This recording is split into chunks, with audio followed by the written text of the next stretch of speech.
Boa tarde a todos. Estou vendo que grande parte já está entrando por aqui, mas até para não alongar nosso tempo também, a gente já vai iniciar, fazer uma breve introdução do tema de hoje. Então, primeiramente, bem-vindo a todos. Espero que aproveitem hoje mais um tema de palestra, um tema de extrema relevância, não só para a administração pública do município de Porto Alegre, mas como a administração pública em geral também. Hoje nós vamos debater um pouco sobre a transparência pública, algumas questões atuais, algumas questões cotidianas, tentar trabalhar alguns casos práticos.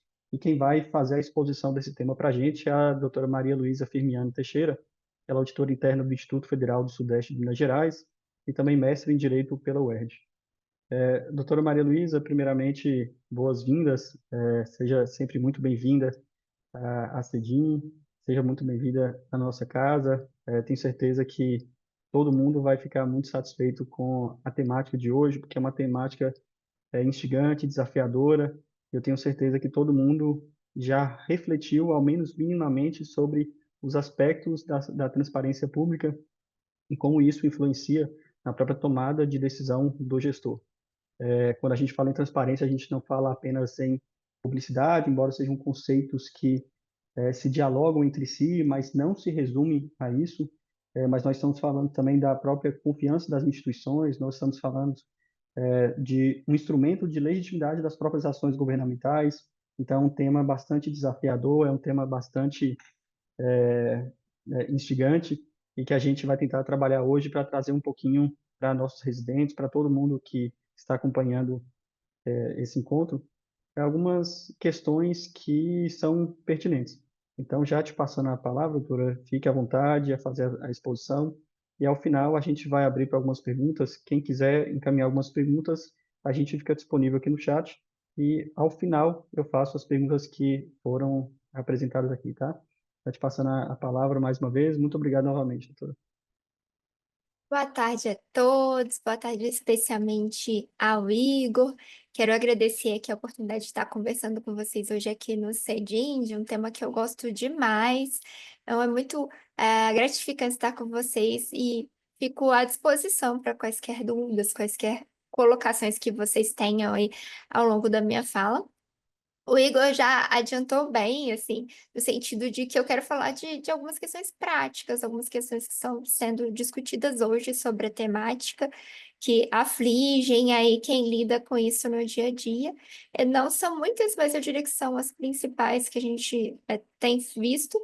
E eu falei com ele que eu tomo a liberdade de fazer uma pequena reflexão final sobre aquilo que eu penso que ainda não está sendo muito é, trazido à baila em relação à transparência, e que eu acho que seria interessante que isso fosse visto dentro do contexto da administração pública.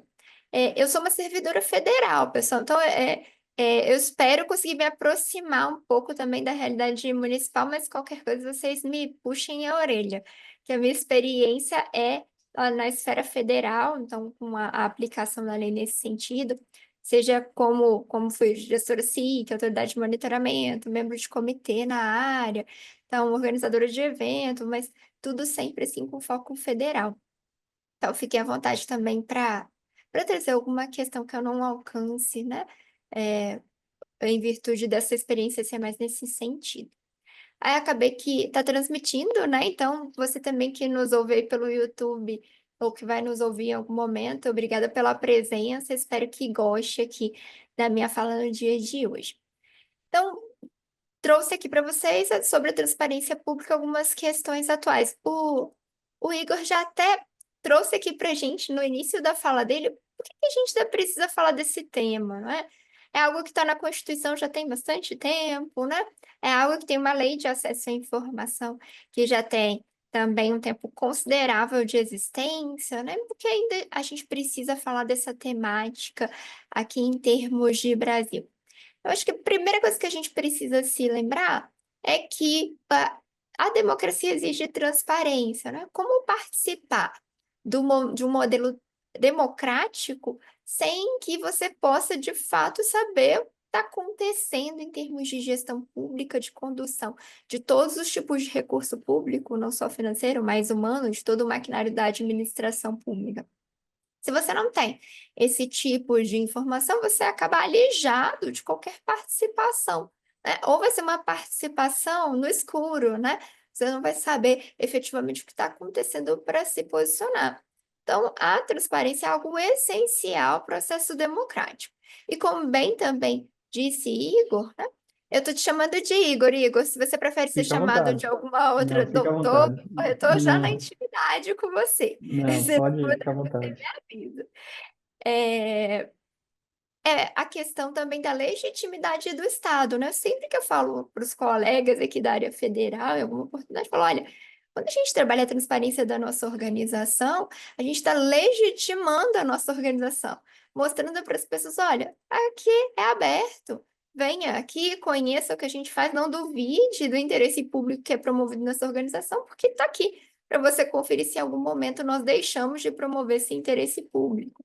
Então, você ganha legitimidade também da administração pública a partir do momento que ela promove transparência. E a gente precisa da participação do principal, né? Quando a gente olha lá, em termos de teoria da agência, né? Eu preciso que o principal desse retorno, ele só vai dar esse retorno, dizer do direcionamento, a partir do momento que ele recebe informações e a gente só diminui essa assimetria informacional entre a agente e aquele que está conduzindo a coisa por meio de transparência pública. Então, a gente precisa falar disso sim, e especialmente a gente precisa falar disso e partindo para coisas específicas, porque quando a gente olha os índices de transparência do Brasil, a gente ainda está bem longe do que se considera ideal, né? Claro que a gente tem que considerar aqui o tamanho do Brasil, né? Sua diversidade em termos de região, as questões. Municípios, então, tem uma diversidade gigantesca quando a gente está falando de organização administrativa. E eu trouxe só para ilustrar para vocês o índice de transparência e governança pública e da transparência internacional aqui no Brasil, é, que foi novamente verificado esse índice em 2024, onde o azul mais escuro é os que estão no nível ótimo, e os laranjas mais escuros estão muito ruins. Então, a gente tem aí uma disparidade entre os estados brasileiros no que diz respeito a esse índice, que para quem quiser conhecer, basta ir usar o QR Code ou ir lá no site da Transparência Internacional, que você encontra inclusive os critérios de avaliação. A gente ainda tem uma disparidade muito grande em termos de transparência, né? E isso indica, então, que a gente precisa discutir isso ainda mais e trazer ainda mais direcionamentos sobre a temática e estruturar melhor um sistema de transparência no Brasil. Então, ainda estamos longe aí do nível ótimo. Em sede municipal, só que é um dado mais antigo, né? Eu acredito que muita coisa tenha já andado nos últimos anos.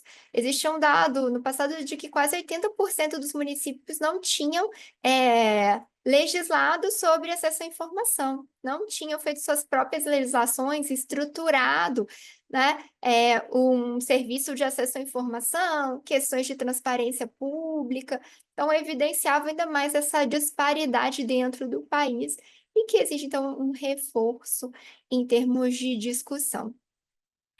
E aí eu já começo a falar aqui do nosso primeiro assunto e dos motivos pelos quais a gente tem que discutir transparência.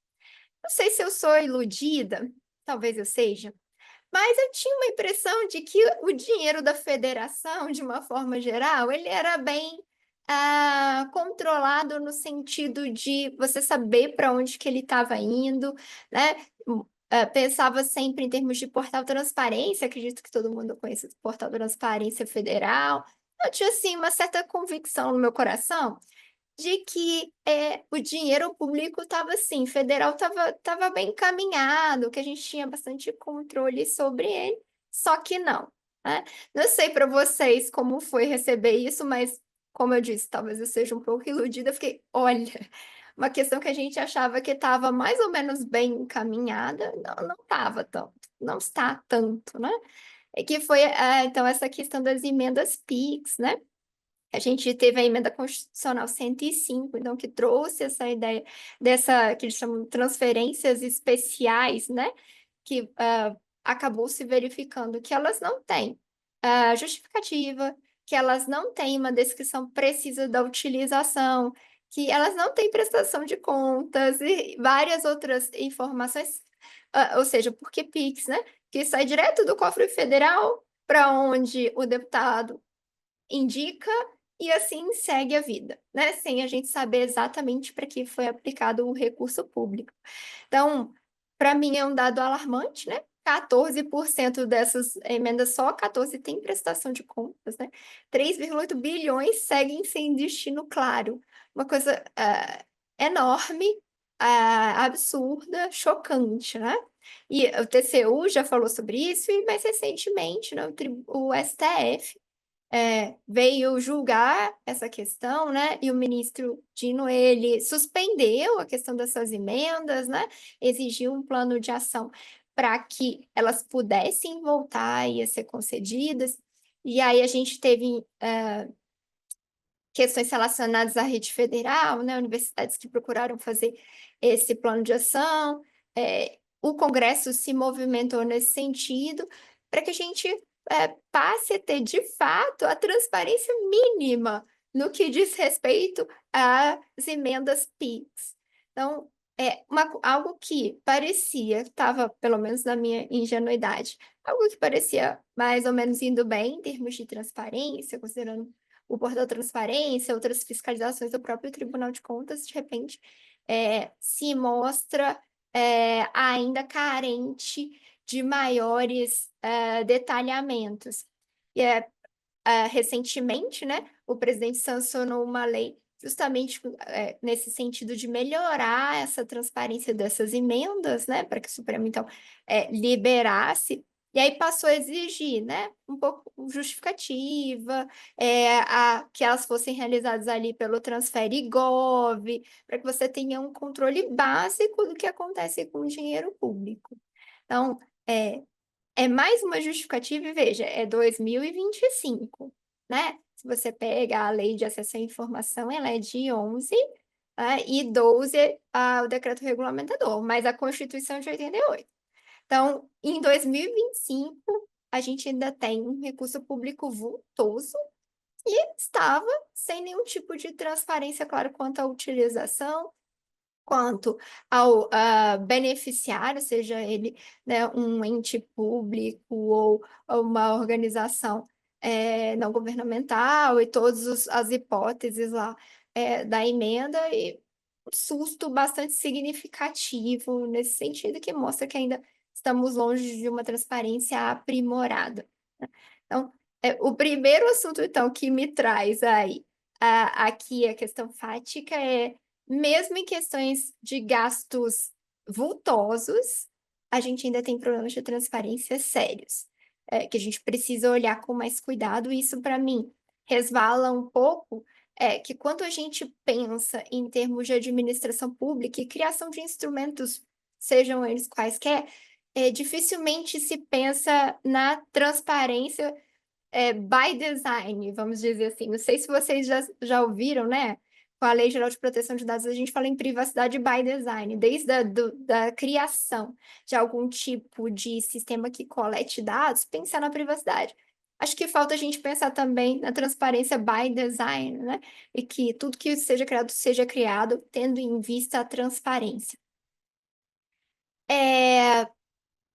Outra questão aí fática atual, e essa daqui eu acho que todo mundo deve ter ainda mais familiaridade, porque ela tem crescido, né? A gente teve a edição da Lei Geral de Proteção de Dados Pessoais, uma lei extremamente importante, e como diz o disclaimer inicial, é que eu sou totalmente favorável à lei, eu entendo que elas são compatíveis. Importa entender que a Lei Geral de Proteção de Dados, ela é uma lei que tem em vista aprimorar o controle do titular de dados sobre o seu conjunto de dados. Então, ela não é uma lei sobre transparência. Ela não entra nesse contexto. A questão dela sobre transparência em relação à transparência para o titular de dados sobre como é o tratamento dos seus dados, né? Então, ela não é uma legislação que entra em choque com a lei, porque a Lei de Acesso à Informação é uma lei sobre transparência, que visa regulamentar detalhamento do gasto público, das informações geradas pela administração pública que sejam de interesse da sociedade. É nisso que a lei se pauta, né? no tripé lá, relacionado à proteção da informação de uma forma ampla, inclusive a garantia aí da segurança que essas informações estejam disponíveis todo o tempo. Ela quer uma transparência da gestão dessas informações e ela quer a promoção, né, evidentemente, do conhecimento das informações públicas. Então, é por isso que se fala que não existe ontologicamente um choque entre as legislações, porque elas não vieram para a mesma coisa, elas vieram para situações completamente distintas. Mas o fato é que, na prática, tem ocorrido algumas questões. Isso hoje é um tema recorrente dentro da administração pública, e aí, especialmente, temos dados e atividades, como o acórdão do tribunal na esfera federal.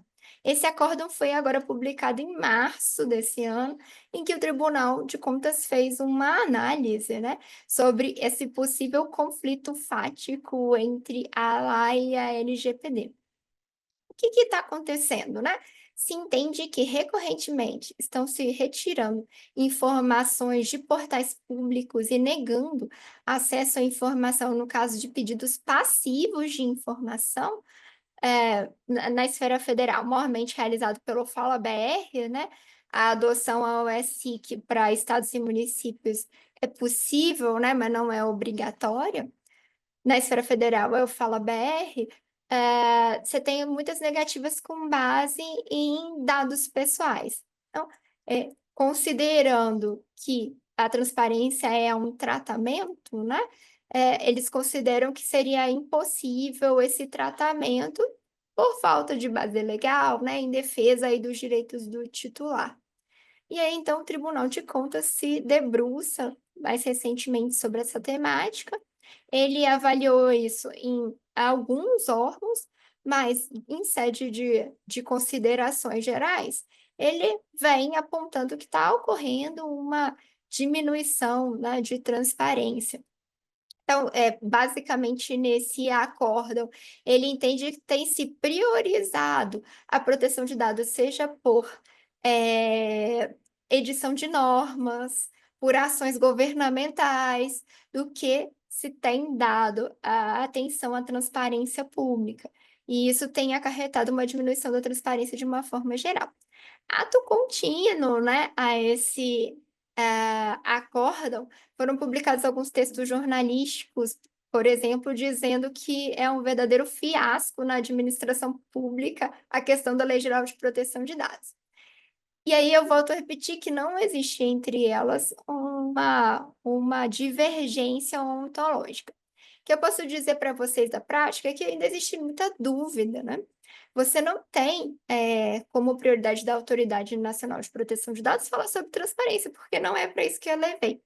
A autoridade ela vai tratar sobre o melhor tratamento de dados e começou aí observando quem tem encarregado, incidentes denunciados, situações específicas de grandes tratamentos de dados. Então, mas na esfera pública, só a verdade tem que ser dita, existe muita dúvida. Essa dúvida, é bom que eu diga para vocês também, como uma pessoa que opere, que está por dentro do sistema desde 2016, já existia muita discussão, que eu não sei se vocês sabem ou se lembram, o artigo 31 da lei fala sobre informação pessoal sensível, que é aquela relativa à honra, à imagem e à vida privada das pessoas.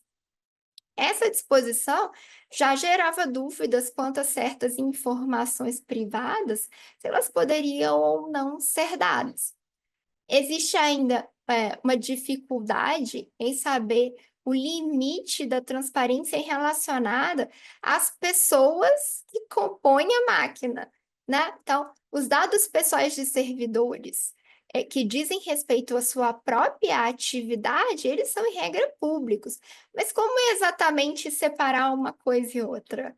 Né? Será que em todo caso isso pode acontecer? Então, o fato é que existem dúvidas significativas sobre a temática. E é importante trabalhos como esse do tribunal, que, ao fim e ao cabo, pretende, né, que você tenha regulamentações, tenha orientações, tenha procedimentos mais claros para a administração pública como um todo, de forma a facilitar para o servidor que ele não tenha tanta dúvida nesse processo, a ampará-lo de forma mais pragmática, para que a gente evite uma diminuição da transparência indevidamente.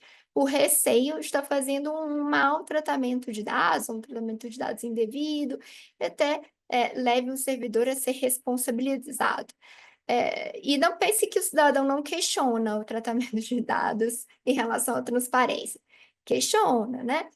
No meu órgão que eu estava anteriormente, o Instituto Federal do Sudeste de Minas, nós recebíamos questionamentos do cidadão, porque meu dado está publicado, e às vezes até de servidor. Por que que isso tem que estar público, né? Como ficam os meus dados pessoais? De fato, na prática, existe uma dificuldade. Especialmente também acho que vale a pena chamar atenção nesse aspecto, quando a gente tem, grandes quantidades de dados, né, e aí talvez vocês tenham acompanhado ou não, questões envolvendo o INEP, os microdados do Enem, os microdados das provas, né, aplicadas aí em nível médio e em nível fundamental no Brasil. E aí não sei se vocês se lembram ou se informaram sobre a temática na época, o INEP fez um estudo e ele descobriu que os 10 tipos de microdados que eram anonimizados, que ele disponibilizava lá, de forma pública, se conjugados, tinha até 78%, eu acho, entre 70% e 78% de chances de levar à identificação do titular.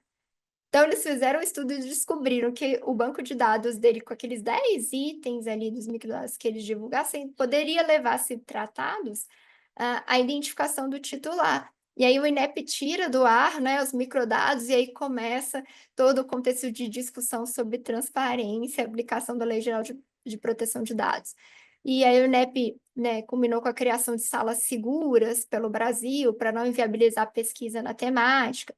Sempre que a gente está diante de grandes bancos de dados pessoais, a gente volta nessa temática. Como equilibrar a transparência e a proteção de dados e garantir também aí a privacidade do titular e o controle dele sobre a disponibilização dos seus dados.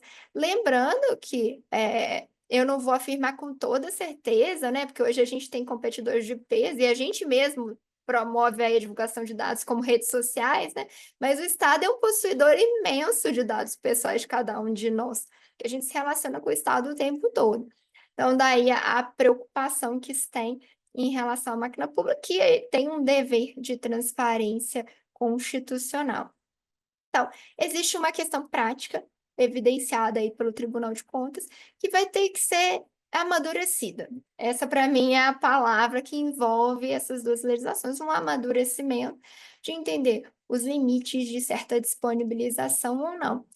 Alguns caminhos já existem, né? Seja dados pela Controladoria Geral da União por meio de seus enunciados, de seus pareceres. Lembrando que o servidor público tem a sua privacidade sob o ponto de vista do trabalho um pouco mais, digamos, restrita do que um trabalhador comum, porque nós somos remunerados com recursos públicos. Então, coisas que nós fazemos relacionadas ao nosso trabalho acabam que ganham mais publicidade, podem vir a ganhar publicidade do que algo relacionado a trabalhador da iniciativa privada. A gente já sabe também que aquele que contrata com a administração pública terá um pouco menos de privacidade, no sentido de ser identificado como uma pessoa que contrata com a administração pública, tá? Então, também, sobre eles, a gente sabe que, né, primando aí pela transparência sobre o recurso público e também, por que não, sobre a questão da competitividade no processo de licitação, a gente vai ter um pouquinho menos de privacidade. E aí fica aí meio no meio do caminho, né, o cidadão usuário do serviço público, né, aquele que mantém relações com o Estado que às vezes ele nem queria, mas que ele precisa, e os seus dados pessoais. Lembrando que já existem algumas manifestações também da ANPD quanto a pessoas que recebem algum tipo de bolsa, né, ou de remuneração estatal, de benefício estatal, por alguma razão, e oportunamente isso ser divulgado, né? Nesse sentido, também, recentemente, a gente teve toda uma discussão sobre o pé de meia, né? E a divulgação dos beneficiários desse programa da área da educação. Também foi outra questão recente envolvendo transparência e proteção de dados pessoais que a gente tem dentro do pé de meia, estudantes menores de idade, né? Então, a questão da proteção da criança e do adolescente também entra aí nessa discussão, também é algo relevante quando a gente está diante dessa temática. E ainda trazendo um pouquinho do acórdão do tribunal, essa até não foi algo, esse infográfico não foi algo que o tribunal criou, criaram, né, em cima das informações do tribunal sobre a questão dos pedidos de transparência passiva, ou seja, feitos pelo cidadão direto ao órgão, no nosso caso aqui, da Federação Fala BR, sobre a temática, e as negativas baseadas, né, em dado pessoal. Isso culminou em várias ações da controladoria na esfera federal, como, por exemplo, um enunciado no sentido de que a fundamentação deveria ser no artigo 31 da LAE, não da LGPD. Recentemente, orientações da CGU para que a autoridade de monitoramento trouxesse um relatório, por quê, quantos foram, quais as principais razões, o que era a temática, né, em relação à negativa por dados pessoais, até a ideia de que existiria, né, um limite de proteção quando eu alegasse a questão dos dados pessoais, menor do que o que a gente tem chamado, a gente já vai falar sobre o sigilo dos 100 anos, né? Então, o TCU, ele encontrou essa ideia de que existem normas e orientações mais enfáticas em relação à proteção de dados e menos enfáticas sobre transparência, uma falta de padronização na administração pública sobre anonimização, pouca capacitação sobre transparência e muita sobre LGPD, insuficiência da proteção e do empoderamento de encarregado de dados, de autoridades de monitoramento, né, e lacunas aí também no controle interno sobre a temática. E as recomendações vieram justamente no sentido de suprir esses achados do Tribunal de Contas, estão aí agora para serem trabalhadas pela Controladoria Geral da União e pelos próprios órgãos, no sentido de garantir que não haja uma diminuição da transparência. E a gente encosta, então, no chamado sigilo dos 100 anos. A questão do sigilo dos 100 anos também é recorrente dentro do contexto jornalístico, né? É comum capas falando sobre a aplicação do sigilo de 100 anos, que nada mais é um dispositivo do decreto regulamentador da Lei de Acesso, que fala, né, sobre informações pessoais relativas à intimidade, vida privada, honra e imagem, que são as informações pessoais sensíveis, tem um acesso restrito aos agentes públicos legalmente autorizados e às próprias pessoas titulares dessa informação, que não depende de classificação de sigilo. Só uma observação, né? Quando você olha para lá, você tem as hipóteses de sigilo estabelecidas por ela, e você vai ter reservado, secreto e ultra secreto, né? E o prazo respectivo, e a informação nesses termos, ela precisa de um processo que assim a classifique, então não é algo que surge da própria informação, ao contrário da informação pessoal sensível, a informação classificada, ela demanda um processo classificatório, tem todo um procedimento descrito na lei, que inclusive vai para a Controladoria Geral da União, e você tem que dar transparência ao que foi classificado no sentido de dizer processo, por que eu coloquei dentro das hipóteses da lei. Então, tem essa restrição de acesso pelo prazo máximo de 100 anos a contar da sua produção. Então, também é outra questão recorrente dentro do contexto atual que a gente vive, né? Todos os governantes, né, ultimamente têm sido apontados como utilizadores indevidos dessa disposição do decreto. Isso também está em discussão no sentido de como a gente poderia equilibrar a proteção da informação pessoal sensível, e agora não estou falando só sobre dados pessoais, mas de uma forma geral, informação de pessoal sensível, e o interesse público, né? Quando a gente está diante de agentes públicos, gestão de recurso público, né? Utilização de recurso público de uma forma geral. E, inclusive, tem uma proposta da Controladoria Geral da União justamente para tentar estabelecer critérios para a aplicação desse dispositivo, né? Entre outras ideias aí, a gente tem o teste de dano e o teste de interesse público, que vem sendo discutido como uma alternativa.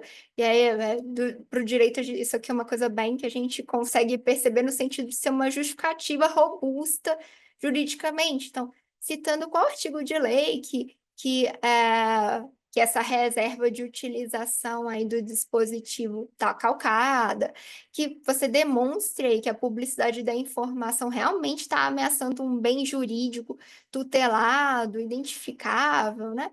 Que vai resultar num dano para terceiros, né? E que esse dano é maior que o interesse público e todo o registro administrativo disso, que é um pouco o que o Tribunal de Contas também trouxe, né?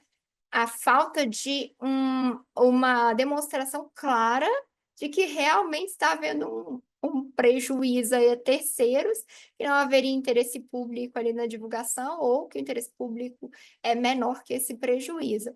Então, essa é uma questão que também está em termos de discussão legislativa para que a gente possa encontrar um equilíbrio.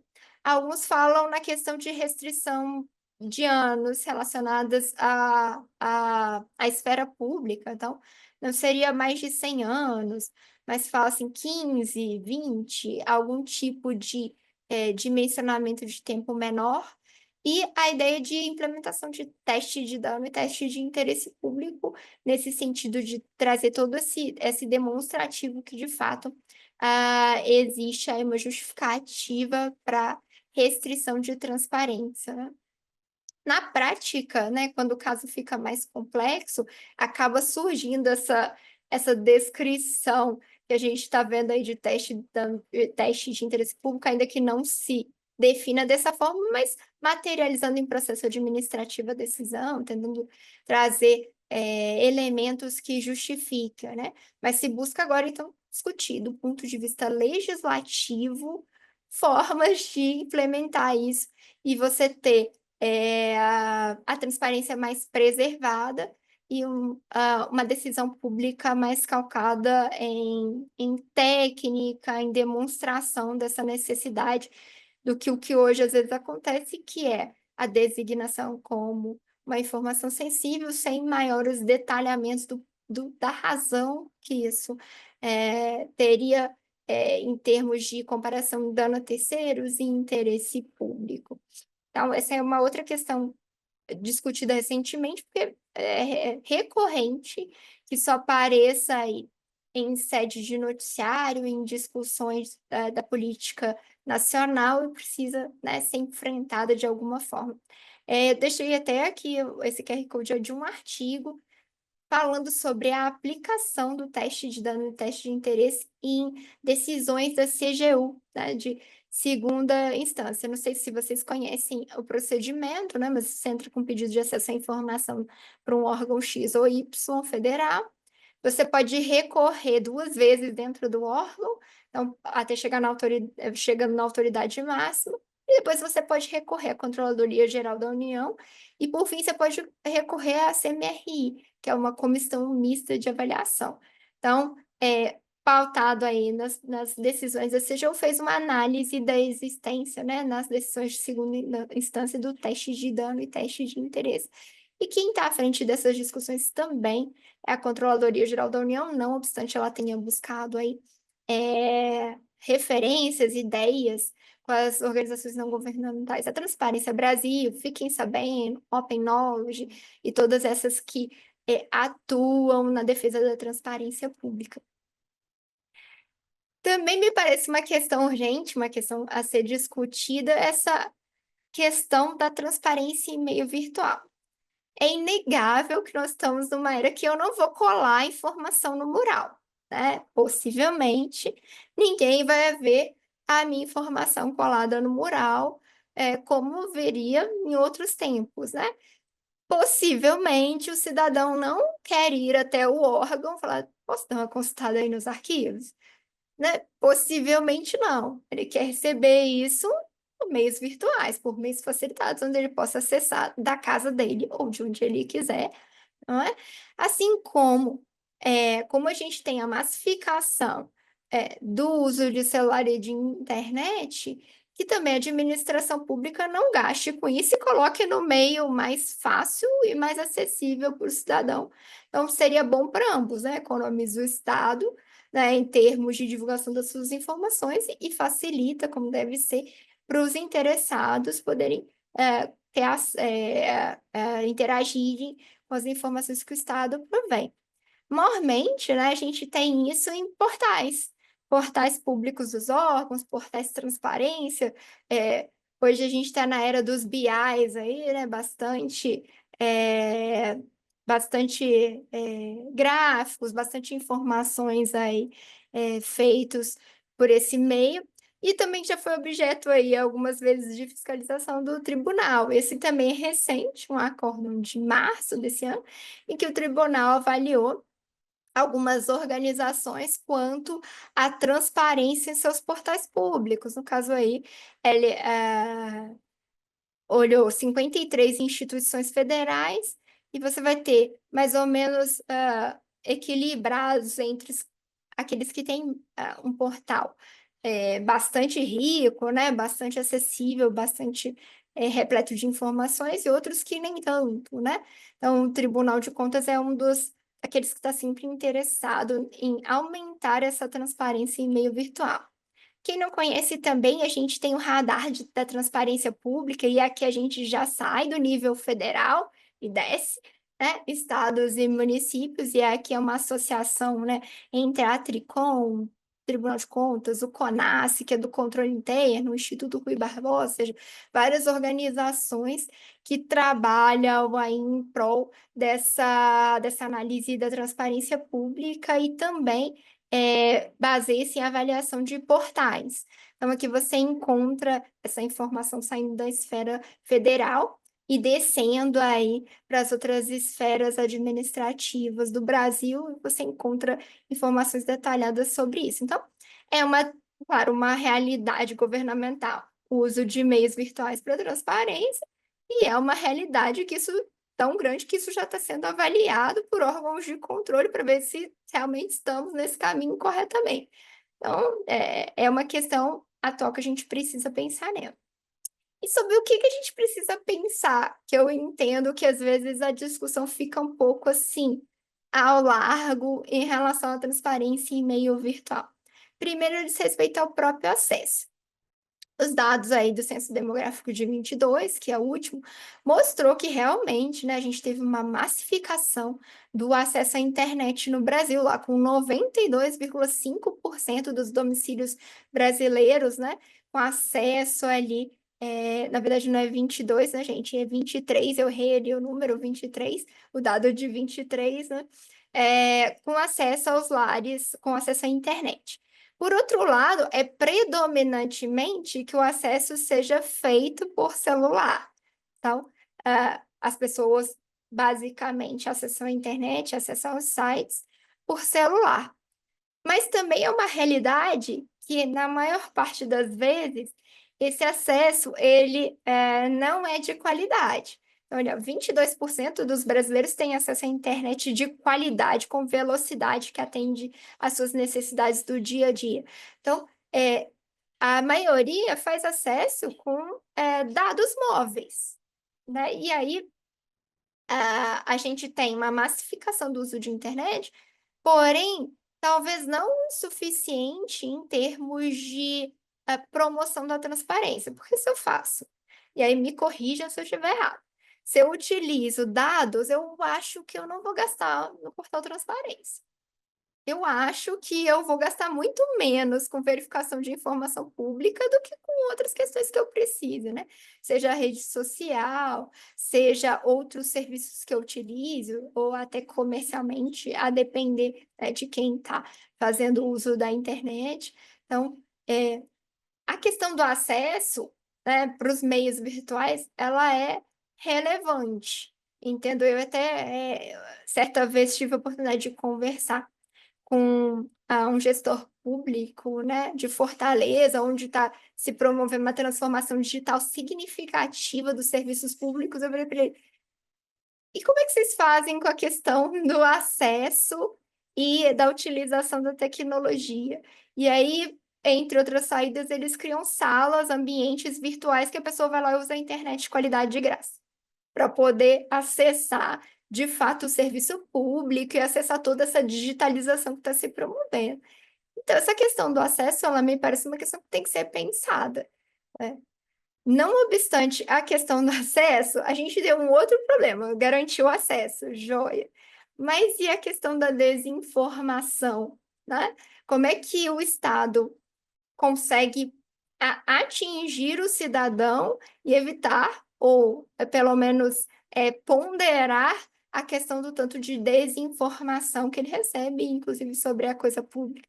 Aí trouxe para vocês aí uma reportagem de 23, quase metade dos brasileiros que usam a internet não checam se informações são verdadeiras, diz pesquisa.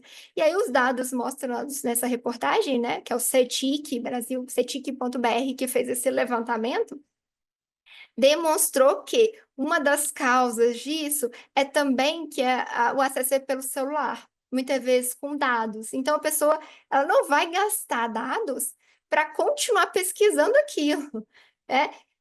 Além da questão da desinformação, ao lado disso, a gente poderia falar também no próprio letramento digital, né? Da falta da pessoa de entender como usar as tecnologias, como buscar informações, como conhecer melhor as informações públicas. E que esse é, ao fim, o meu grande ponto. E aí eu volto no início. A transparência pública é uma transparência para a cidadania. A gente precisa levar para as pessoas, no dia a dia delas, que existe transparência. Teve uma coisa que aconteceu comigo que me marcou muito. Comumente, eu ministro cursos. Uma vez eu estava ministrando um curso para um conjunto de docentes e técnicos do estado de Minas Gerais. Eu sou mineira. E aí eu estava numa sala de aula com eles lá na minha cidade, e sempre que eu tenho oportunidade eu falo sobre transparência pública, como exercer seus direitos, parará, não interessa o que eu estou falando, eu dou um jeito de colocar isso, porque eu sei que as pessoas não conhecem, né? E aí levantou um professor a mão lá atrás para mim, eu dei a palavra para ele e falou, professora, se isso fosse interesse do Estado que todo mundo soubesse, estava até nas novelas. E aí aquele silêncio profundo, né? Do que você diz para um aluno que te fala isso na sala, né? Com toda a vivência e maturidade de um professor do Estado. E guarda razão o comentário dele no sentido de que a gente não consegue ainda chegar com a transparência do cidadão. Podem perguntar. A maior parte das pessoas que vocês conhecem não sabe que ele tem direito de acesso à informação, não sabe o que é o portal transparência, não sabe usar, não sabe pesquisar muitas das vezes no próprio site do órgão, que boa parte das vezes também não é muito amigável, e a gente vem falando aí também de linguagem simples, de adaptação da informação para o usuário, dessa informação pública, para as pessoas em geral, né? Evitando aí uma linguagem compreensível, traduzindo para ele de fato aquelas informações. E a criação de canais compatíveis com o usuário da informação pública, com o cidadão em geral, né? Que é para ele que se volta. Então, me parece que a gente ainda não pensa em transparência para a cidadania. E aí, faço aqui menção também à Lei de Educação Digital, uma lei de 2023. Essa lei visa trazer para o contexto educacional, como ela, né, educação digital, a ideia, né, de uso das tecnologias, de combater desinformação. E ela não fala, gente, sobre o direito à transparência. Ela fala sobre o direito à proteção de dados. Mas, na minha opinião, ela tinha que ter incluído aí, e também tem que ser informação dada na escola, que existe um direito à transparência pública. Então, vou falar para o menino, né, para a criança que está sendo educada, né, estudante, que ela tem uma lei geral de proteção de dados, mas eu não vou falar que ela tem um direito à transparência, que ela tem um direito a acesso à informação. Para mim, existe um desequilíbrio. Se a transparência é essencial para a democracia, ela também tem que ser inserida no contexto escolar, isso tem que ser informado, isso tem que ser divulgado, e a gente tem que ensinar as pessoas como instrumentalizar esse direito, como de fato acessar.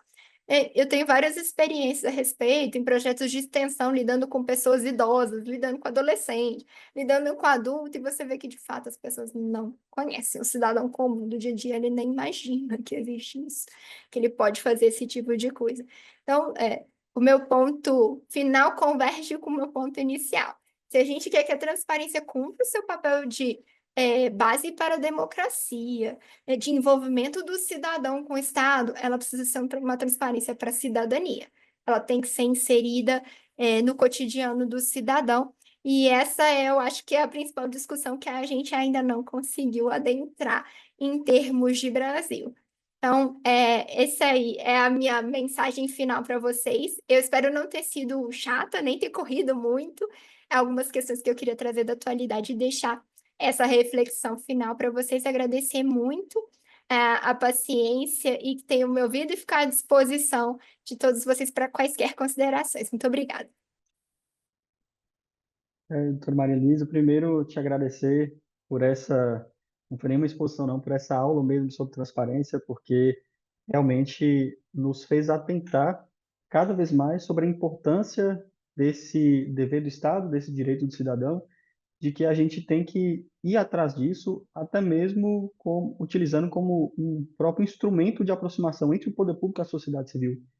Não é segredo para ninguém que nós ainda temos um distanciamento muito grande de poder público com a população, existe esse distanciamento, e talvez o princípio da transparência seja justamente esse elemento que nos falta para aproximar cada vez mais da população em geral. Eu queria te agradecer mais uma vez. Até o momento, ninguém fez nenhuma pergunta aqui no chat, não. Mas eu queria só de fazer algumas observações, porque eu particularmente gostei muito da sua exposição. Primeiro, porque não só trouxe a temática de uma forma muito brilhante, mas eu acho que também você trouxe só temas atuais. A gente discutiu aqui a transparência à luz das emendas PIX, sobre a necessidade de manter um equilíbrio entre o princípio da transparência e a proteção de dados pessoais, sobre aspectos relacionados à própria desinformação. Então, são elementos que tão atuais que só nos fazem entender que essa é uma temática cada vez mais comum e presente no nosso dia a dia, né? Você vê que tantas questões modernas que a gente está trabalhando nesse momento tem tanta relação com a transparência. Então, eu só gostaria de te agradecer novamente. Se alguém tiver alguma pergunta aí a ser feita, no momento ainda não temos nenhuma pergunta aqui, mas aproveitar a oportunidade para te agradecer, colocar a Cidinha aqui à disposição. Muito obrigado pela palestra. Enfim, a gente permanece aqui à disposição, tá? Perfeito, Igor. Eu só fiquei bem à vontade. Se quiserem também trazer uma experiência pessoal, acho que todo mundo tem alguma questão, né? Olha, não encontrei no site, tive dificuldade de obter certa informação de um órgão público, né? É bem recorrente esse tipo de questão. O que eu sempre também peço é que vocês aproveitem toda e qualquer oportunidade para dizer às pessoas que elas têm o direito de acesso e para instruí-las sobre a temática. Eu tento sempre trazer isso para minha vida, que como servidora pública, como uma pessoa que entendi que isso é essencial. Eu brinco, né? Que eu sou militante da transparência. Então, eu vou estar sempre lhe falando sobre o assunto, que vocês também divulguem essas informações, que de fato as pessoas não sabem. E então é interessante que, já que a gente sabe, a gente passe isso adiante de todas as formas que a gente puder. A Cedin faz seu papel trazendo esses temas aqui. Já vi que a gente já teve palestra aqui sobre cyber transparência. Agora eu falei aqui, a professora Daniela Cravo falou de LGPD. Então a gente segue aqui trazendo informações sobre a temática e temáticas relacionadas em busca aí deixar esse conhecimento acessível, né? Porque o YouTube é extremamente acessível para as pessoas. Então, muito obrigada, Cedin, pela oportunidade de trazer um pouco dessa questão para vocês. E eu fico à disposição também. Eu tenho o LinkedIn, você encontra facilmente aí meus contatos por conta do histórico que eu tenho nessa área. Então, você certamente vai encontrar meus contatos também no site da minha organização. Qualquer necessidade, eu estou à disposição. Agradeço demais, Igor. Agradeço, Ângela, sempre aí me orientando nesse processo. E agradeço a cada um de vocês mais uma vez a atenção. Muito obrigada, pessoal. Muito obrigada a quem está nos assistindo também agora ou vai nos assistir depois. Qualquer coisa, estou à disposição. Muito obrigada. Pessoal aqui no chat também agradecendo, elogiando. E, enfim, a gente vai ficando por aqui. Te agradeço mais uma vez, tá? Uma excelente final de semana a todos. Fiquem bem e brevemente a gente voltará com novas palestras, cada vez tentando fortalecer ou aprimorar esse ensino que a Cedin tem proporcionado aqui para a gente. Tá? Muito boa tarde para todos. Fiquem bem.